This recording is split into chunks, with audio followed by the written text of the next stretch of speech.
भक्ति में शक्ति की बात करूं तो भक्ति में शक्ति ठीक उसी प्रकार से है जैसे सुदामा ने श्री कृष्ण के ऊपर वो विश्वास किया।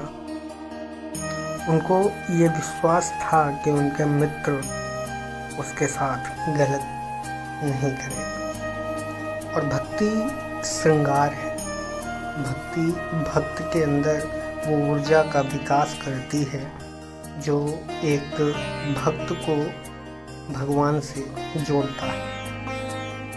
भक्ति में ताकत इतनी बेशुमार होती है कि तानसेन ने अपनी गायकी से दीपक जला दिए थे।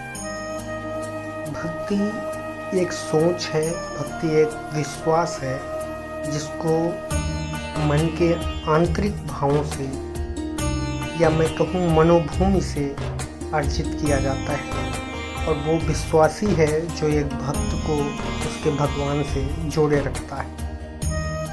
भक्ति में अड़चने आती हैं, आती रहेंगी, क्योंकि भक्ति एक क्रिया है और भक्त उसका साधक होता है। साधक जब साधना में लीन होता है तो उसको यह पता नहीं होता कि भक्ति में और भक्त में क्या अंतर है।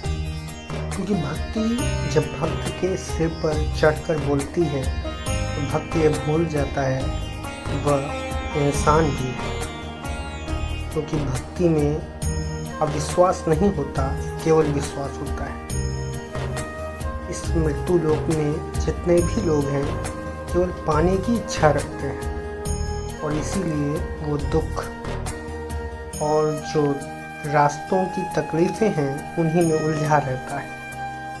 बस ज़रूरत है उस विश्वास को अटूट बनाए रखने की। दरकार है उस भावना को अपने अंदर आत्मसात करने की कि भक्ति और भक्त एक हो जाएं।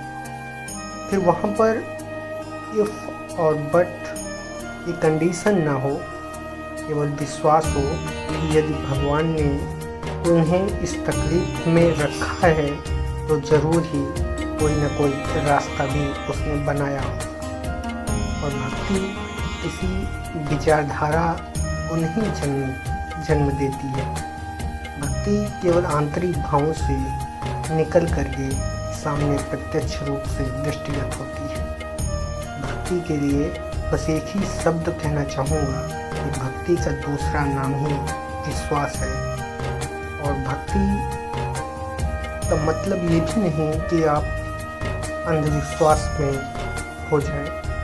भक्ति का मतलब है विश्वास में रहते हुए भी चीज़ों को सही ढंग से मूल्यांकन करना।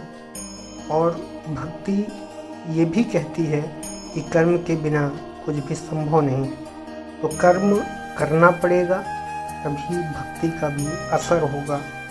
क्योंकि सबसे बड़ा उदाहरण अगर आप लोग को मालूम है तो वो श्री कृष्ण और सुदामा जी हैं।